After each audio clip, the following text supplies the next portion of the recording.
Order! Order! You are an incorrigible delinquent at times. Behave yourself, man!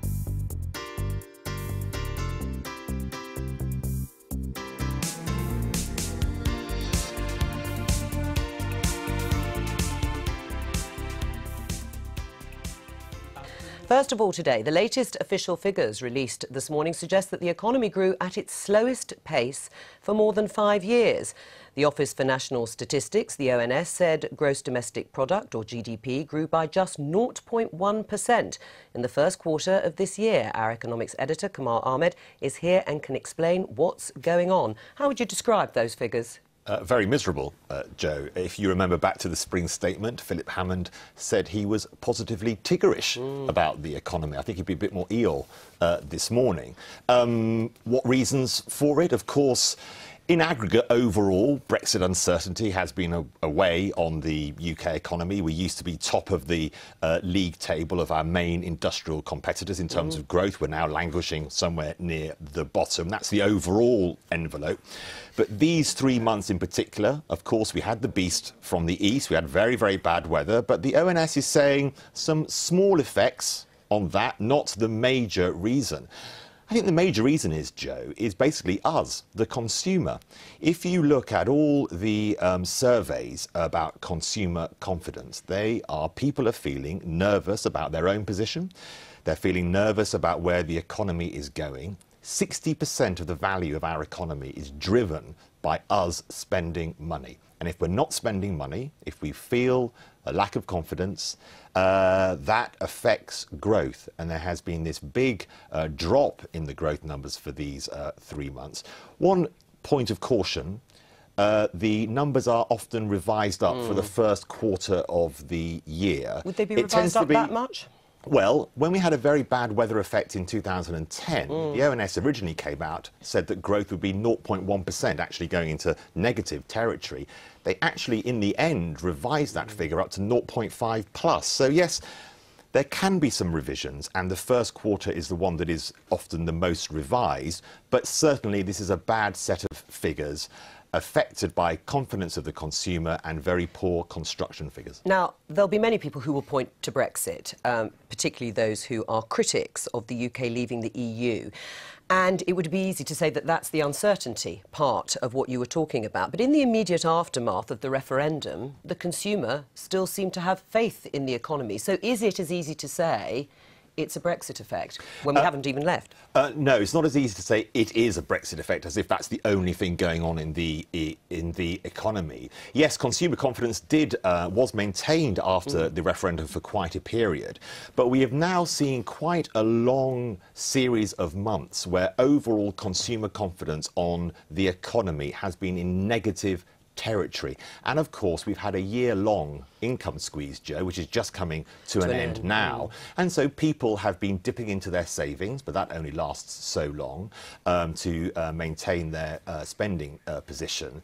But I think people are now looking at 2018 and thinking, well, things don't feel that much better. So you get momentum in confidence, but in the end it does run out. And I think the fear for the government must be that consumer confidence is soft. That is a big engine of growth for our economy. If it remains like that, then these sluggish numbers, with the Brexit uncertainty alongside, are likely to continue. Kamal Ahmed, thank you very much for that. Well, let's find out what the government's been saying and how they've responded to the figures. Here's the Chief Secretary to the Treasury, Elizabeth Truss, speaking to the BBC earlier.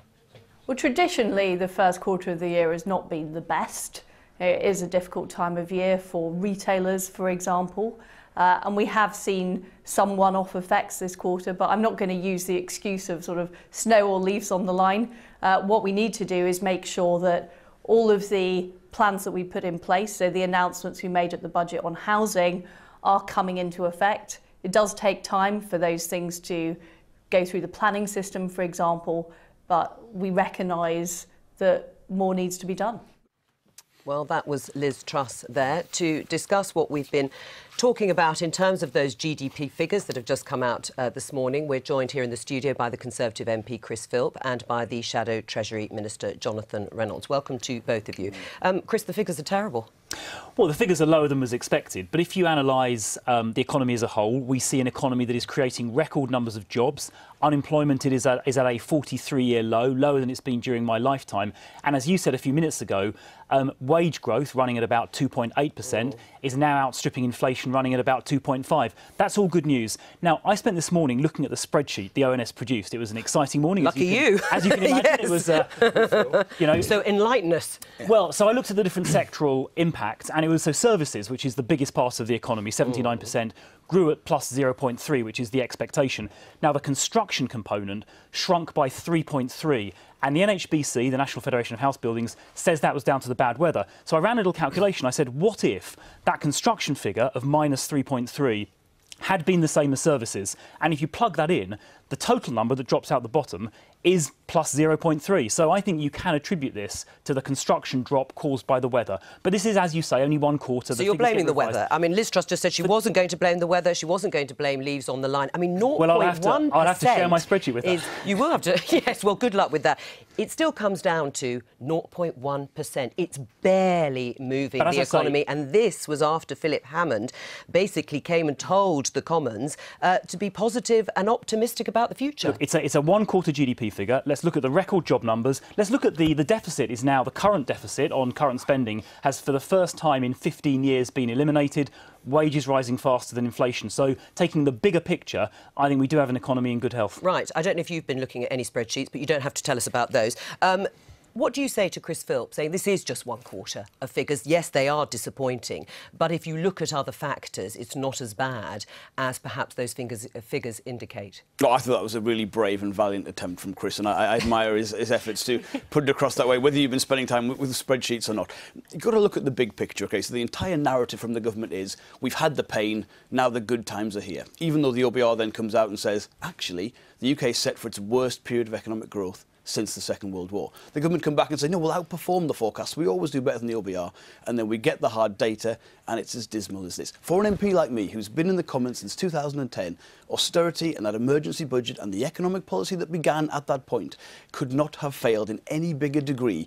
And at some point, the government and Conservative colleagues, no matter how brave and valiant they are to put a spin on things, are going to have to acknowledge the government has been getting it wrong. So austerity was to blame? Not nonsense. I mean, look, as I said, we have finally cleared our current deficit after 15 years. And the real proof of the pudding is, you know, are our fellow citizens in work? Are their wages going up? And the answer is they're in work in record numbers, and our fellow citizens' wages are going up faster than inflation. What's happened to consumer confidence then? And, well, I mean, I haven't looked at the consumer confidence figures in detail. You missed those out then? My spreadsheet wasn't universal. It didn't have consumer confidence. Well, we just heard from Kamal Ahmed that that is the problem, that is what is driving... Well, not with the GDP figure in Q1, in my opinion. I think that was the drop in construction. But as far as wider consumer confidence is concerned, continuing to create jobs and making sure wages grow faster than inflation, which they are now doing for the first time in a year or so, is the key to unlocking that consumer confidence. So I'm optimistic looking ahead, and I'm proud that we've created record jobs. Right. I mean, you may not have created them, but all right, you might have set the circumstances for those jobs to be created. I mean, if you look at that side of the picture, you acknowledge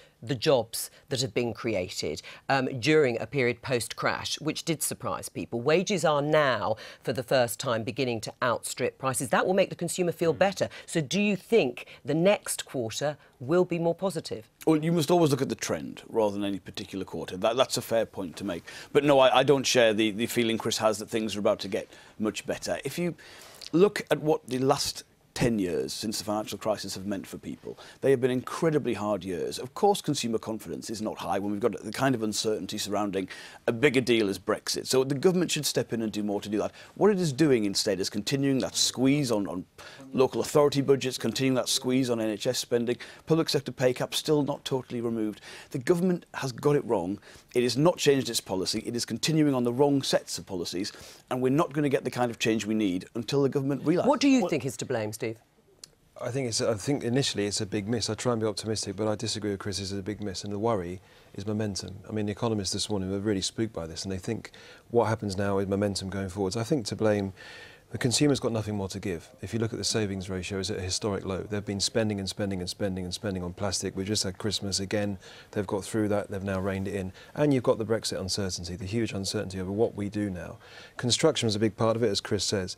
3.3%. I think it would have added 0.1 to it, actually, rather than 0.2. So that's a big factor. But there is this uncertainty lingering over the economy. What's the government going to do? And the trouble now is if the unemployment figures start dipping away. Because if growth is slowing and then we've had unemployment, very, very low employment, peak in employment, what happens if that changes? Right. I mean, are we reading too much into one set of figures? It's always misleading to just focus on one quarter. You have to look at, the ongoing trend. But if we see something similar next quarter, if we see it, this sustained recovery that's not happening, that's a problem for so many reasons, all the reasons that we've mentioned, but also because this is the time at which pressure on government is really intense to start spending on public services now. People feel, the NHS is sort of bursting at the seams. There's a real feeling that things can't carry on being suppressed as they are. This is when government needs the economy to be firing on all cylinders, and that expected recovery just hasn't delivered. The glimmer of hope for the consumer is this means the interest rate hike isn't going to take place in May. Right. Well, so that's the one ray of light on the sun. You know that, do you? I know that. I've got my own spreadsheet, actually. Mr. Carney sent me it earlier. I mean, on that basis, another issue that Liz Truss raised was housing. But the news this week is that an average home in England and Wales now costs £225,000, which is 7.8 times, I've got my own figures, a full-time worker's salary. So, I mean, are we kissing goodbye to a younger generation ever being able to really afford homes? Well, you're certainly right to say there is a big problem with affordability of housing, both to buy and also to rent, particularly in London and the South East. So there is a problem, no question about that.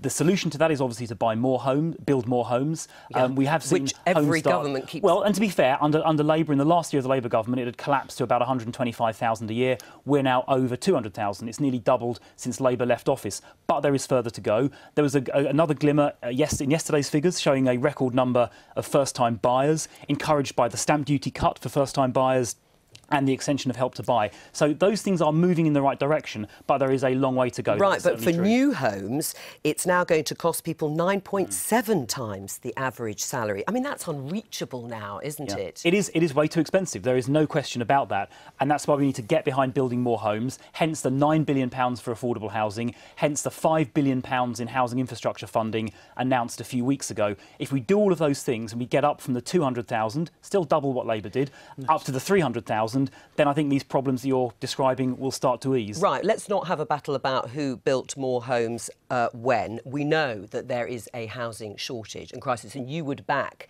and welcome the proposals that have been put in place by the government over the last year. Well, I don't want to sound cynical, but yesterday the House of Commons saw the government come and give a statement that didn't really need to give, telling us how successful their housing policies had been. Today we get this bad bit of news, and it turns out, actually, they've found they've not been that successful. Don't worry, they've found they've got more policies and it's all going to be fine. Right. The policies the government have pursued so far, I mean, I won't get into the numbers game, but the way Conservatives take the figures of anything for the last years of the financial crisis and the aftermath of that, and then somehow claim, when you look at the trend, they've actually done much worse, but they use that last year as a benchmark to do things. It is extremely frustrating. You've gone to the lowest level of house building since the 1920s, as Conservative. It's under Labour. Last year of Labour was the lowest year. It's not. That's just simply not Starts, true. the housing starts. I said there was going to be no battle over the numbers. You've both failed on housing, it seems to me. But thank you both for coming in. Here, the economy grew at its slowest pace for more than 5 years in the first 3 months of this year. Figures from the Office for National Statistics show it grew by 0.1%, less than many analysts had predicted. Bad weather and the beast from the east had some impact, but experts say that wasn't entirely to blame, because construction and manufacturing in particular were already struggling. More details from our economics editor, Kamal Ahmed. The big freeze. Snow and ice are rarely good for the economy, and the last 3 months have seen plenty of both. Whether you build houses or drive trucks, it's been a tough opening to the year. It took us the best part of 6 weeks to clear up the backlog we had from a couple of days' snow. And we know it certainly hit our business dramatically, and I'll be honest with you, financially very, very hard. And it was the best part of 250,000 off our bottom line. The Chancellor of the Exchequer. It all seems so different in March. I, meanwhile, am at my most positively Tigger-like today. Now a more cautious Treasury on the economy, and it's not just the weather, there are underlying weaknesses. But this is the worst economic growth figure since 2012. Don't you worry that some people might think you're coming across as a little bit complacent? I'm not complacent at all. We are doing all we can, whether it's boosting our skills, whether it's investing in infrastructure, whether it's making sure that we have the land for housing to do what we can. We've got record levels of employment, and now some of those challenges that we've had for years and years, whether it's about our skills, whether it's about infrastructure investment, those now need to be dealt with. And quickly. Poor figures on construction, weaker figures on manufacturing, bad figures on house building. The government's economic record is in the dock. The issue is lack of investment in our economy, wages being held back, still lower than they were in 2010, and people in significant debt. This is an economy that needs investing in. The whole of the economic policies that the government have pursued for the last 8 years have brought us to the state where our economy is grinding to a halt. Why is the economy performing so poorly? Well, there is the bad weather, that has an effect. There's Brexit, and many economists believe that is a big negative for Britain. And there is the fundamental issue, and that's about us, the consumer, struggling with an income squeeze. And that's brought real gloom to the high street. Firms have closed, jobs have been lost. Carpetright, the latest high street name to feel the pain. With a weaker economy, all attention is now turning to the Bank of England. Will they really raise interest rates next month? If the trends that we're seeing at the moment of a slightly weaker growth continues throughout this year, then interest rates are likely to remain lower than otherwise. The consumer drives 60% of that growth. If we are too worried to spend, then the whole economy feels the negative effects. Kamal Ahmed, BBC News. There was more troubling news for the UK economy today, with the latest figures showing it barely grew at all in the first 3 months of the year. Gross domestic product, a measure of everything we make and sell, was at a 5-year low between January and March, something the Chancellor had blamed on the bad weather. But official experts said the beast from the east had little to do with it. Our business editor Joel Hills reports from Lincoln on the economic slowdown. Until now, economic growth has been slow and steady, but what momentum we had appears to have gone. The numbers are in and they're awful. Certainly if we weren't an exporter, we would be in trouble. This company makes crop sprayers. They're selling well, but British farmers aren't buying. It is the Brexit, and it doesn't take them a lot to make them a little bit, should I, shouldn't I, and once it's that question to a farmer, it shouldn't I. So Brexit uncertainty, that's behind this? That is very much, and the weather. Just a few weeks ago, large parts of the UK were covered in snow. Lincolnshire was one of the worst affected regions. There was disruption, undoubtedly. Shoppers were snowed in. But the Office for National Statistics calculates that the overall economic impact of the bad weather was relatively small. The UK economy grew by 0.1% between January and March, down from 0.4% in the 3 months to Christmas, and we can't blame the snow. Different sectors of the economy fared differently. Production output grew, manufacturing output slowed. Growth in services, the biggest sector of the economy, remains subdued, and the construction sector is in recession. Britain's vote to leave the EU did not trigger the downturn most economists predicted, but the fall in the pound that followed has pushed up prices and caused problems. In the last 2 years, UK economic growth has been modest by historic standards, but weak compared with the likes of France, Germany, Japan and the United States. Since the EU referendum, we've gone from being one of the best performing advanced economies to one of the worst. At Jessica Bradshaw's cafe, takings are down. Customers aren't spending as freely as they were. It's hard going, and with a baby on the way, she's closing her business next week. It's been a very tough decision, but a necessary one, especially with the current economic climate. It's not all bad. Inflation is falling, unemployment is low, wages are rising. The question is, what will the Bank of England do next? I think there's every chance that economists will be revising down their forecasts.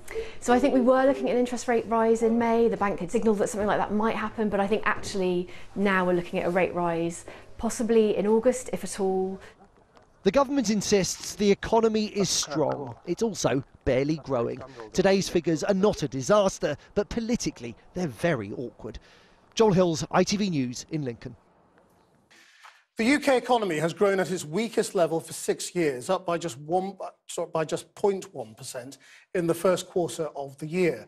Downing Street said it was clearly disappointing, but insisted the fundamentals of the economy remain strong, while some experts blamed the winter weather. But with construction falling sharply, as well as a sharp squeeze on spending, is there a more serious problem than a few weeks of snow? Here's our economics correspondent, Helia Ebrahimi. Here's the beast from the east, an easy villain to blame for today's stalling growth figures. The coldest March temperature ever recorded got more than just road users stuck. But economists say Britain faces deeper problems than just bad weather, with some warning that recession could be coming. We've said for quite some time that we think there's an even chance of recession this year, and that's still our view. The reason is that the Brexit-induced sterling depreciation has squeezed consumers' real incomes, and then on top of that, layered on, you've got this Brexit weighing on investment due to uncertainty. Signs of stress have been adding up, with famous names from Britain's high streets hitting the wall, as well as the spectacular collapse of government favourite Carillion. It's left politicians floundering to come up with an explanation, some harking back to the financial crisis. We had to recover from a major crash. It was a major step backward for the British economy before 2010.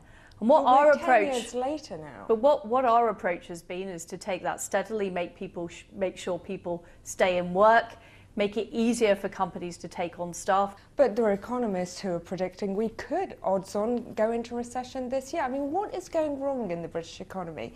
Is it the weather? Is it Brexit? What's your excuse? Well, I don't make excuses, and I'm not going to talk about the weather or say it's down to leaves on the line or anything like that. Some of the problems that Britain has, whether it's our skills base or our transport infrastructure, do take time to sort out. Yes, those figures are not as high as we would like to see, but I think there are a lot of people who sort of like to trade doom and gloom, and I don't think that is fair about the British economy. I think the fundamentals are good. This North London construction site was closed for 2 weeks because of bad weather. But its boss says the cost of the deep freeze is nothing compared with his issues finding the right materials, and especially given Brexit, the right workers. There is money out there, there are clients that want to do the work, but there are just too many problems in the industry. We've obviously seen an exodus of trades actually leaving, and we're finding it hard to replace them. So unless they come back, I don't know what we're going to do, to be honest with you. Construction was the worst hit sector today, heavily in recession, but the slowdown was across the economy, making it hard to imagine the Bank of England will hike interest rates next month. If that's true, it means that we'll remain dependent on emergency-level interest rates, and our return to economic normality could stay a pipe dream.